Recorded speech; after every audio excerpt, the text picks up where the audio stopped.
Hey there YouTube, I am back, and as promised, I am making a video about the Packard Bell that I have here. So, yeah, so let's get right into it. So, this model is a Packard Bell Legend 60 CD Supreme.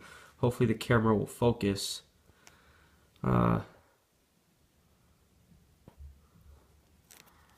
stupid thing won't focus, I don't know why. Oh, yeah, snow's falling off my mom's car. Yeah, so there's two LEDs right here. There's one for power, one for the hard drive, and then a reset button. And then there's a 3.5-inch 1.44 megabyte hard drive, which does work. CD drive, compact disc. I'm pretty sure that works. I actually have not used it since I've had it. So I gotta put those over there. And this is another spot where you can put either another optical drive or a 5.25-inch floppy drive. And there's a cable in there for this floppy drive that has the connector for the 5.25-inch floppy drive because it's different. And there's an extra Molex cable because that's what the 5.25-inch drives had. So hopefully I will get a drive that'll fit here, and or a drive that will run in here and do that. And there's a power button. So the I/O ports on the back, we'll go over those. So obviously there's your AC jack, serial port, parallel printer port, VGA output, PS2 keyboard and mouse. The camera doesn't want to focus. Anyway, so here's the modem, the line in, and then the phone line, because that's how you had internet back in the day. And these got jumpers right there too. This stupid thing won't focus. And there's the audio jacks and then a joystick.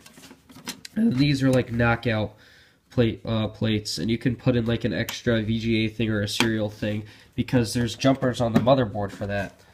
So I've already taken off the screw that holds this top piece of the case. So it's a little hard to do with one hand. Oh, there we go. So this lid alone weighs like 3 to 5 pounds, or maybe a little more, I'm not sure. But yeah, this machine's a little bit heavier. So in here you can see all the drives, power supply. This is the cable I was talking about for the 5.25-inch drive. Yeah, you got the sound card, the modem card, and the Pentium processor, which is, this one is either 75 or 65 megahertz. And this is like this was bought in like early 1995 because pretty much everything in here was, all the parts and stuff were built in 1994.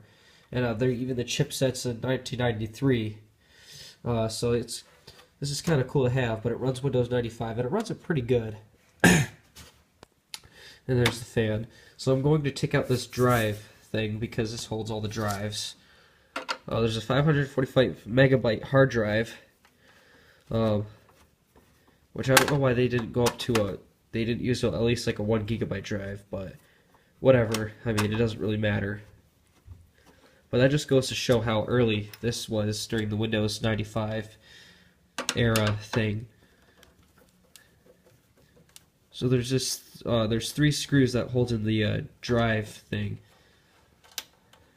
I gotta take them all out, and then I gotta unplug all the cables for all the drives, so that way I can take it all the way out and show all you guys the rest of the hardware.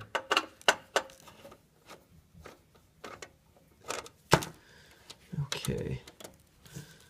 Alright, so now I gotta unplug everything.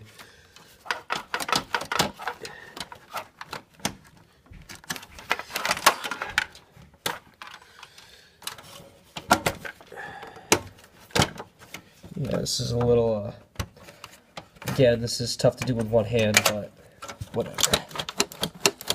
The Molex cable, the Molex cables are so tight in here that whenever I work on this, I just use one of those pliers to carefully pull out the Molex cables. I think that's it for all the cables. So now we can just push this. This pushes out. Then there we go. So there's the hard drive, 545 megs. So such a high capacity. Yeah, the floppy drive and the disk drive. This is kind of cool. I kind of like how they older computers, especially with the flatbed design like this, did that. Okay, so there's 24 megabytes of RAM altogether. This originally would have had 8 megabytes, and I think the original owner upgraded it to 24. But we can take out these cards here, and we'll look at them. I'll just take out one. So here we go. The stupid camera won't focus, so I gotta pull it out farther. I probably should have made it focus before I started the video, because that's helped me before. But whatever. So yeah, I think each of these is 12 megs, which is kind of weird, because that's really usually they don't use the number 12 when they when they're making RAM. They usually go for example, for gigabytes, it's either 1 gigabyte, 2 gigabytes, 4 gigabytes, 8 gigabytes, or 16, or so on or so forth. They don't use numbers like 24 or 12. They just keep going up times 2. Well, whatever. I mean, you never know with old computers. So next I'm going to take out the processor. There's a retention clip holding it down. And then there's a lever in here. We just pull up on that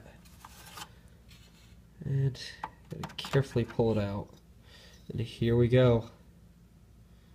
That's it.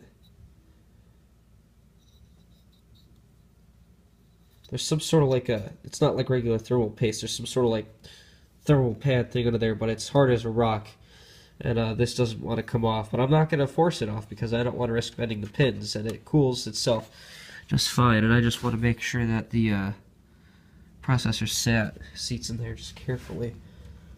But yeah, it's a socket 4, not a socket 7, not to be confused with that. Although usually you could tell if it's a socket 7, because socket 7s were made after these. Alright, that sounds like that's back in, just making sure it's in.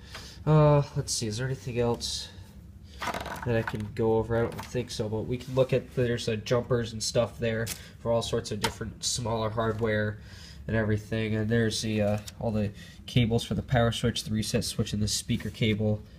Let's get that's a little loose.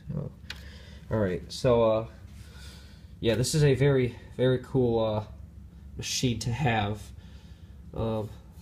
These go on these are listed on eBay for $100 at a complete with a complete restoration. I'm glad I got hold of this for free, especially a working one, because people just throw stuff away, which is not smart, because they can just fix it, or if they can't fix it, they can sell it to somebody who can fix it.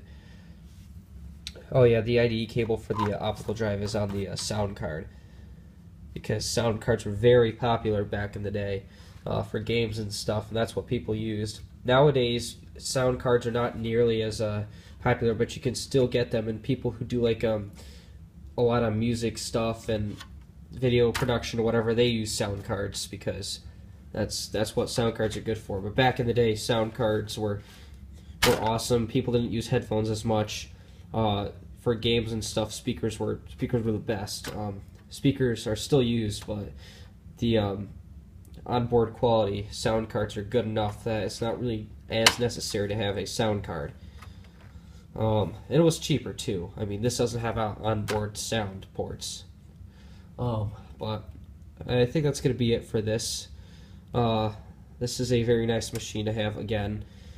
So take care, see you later, and goodbye.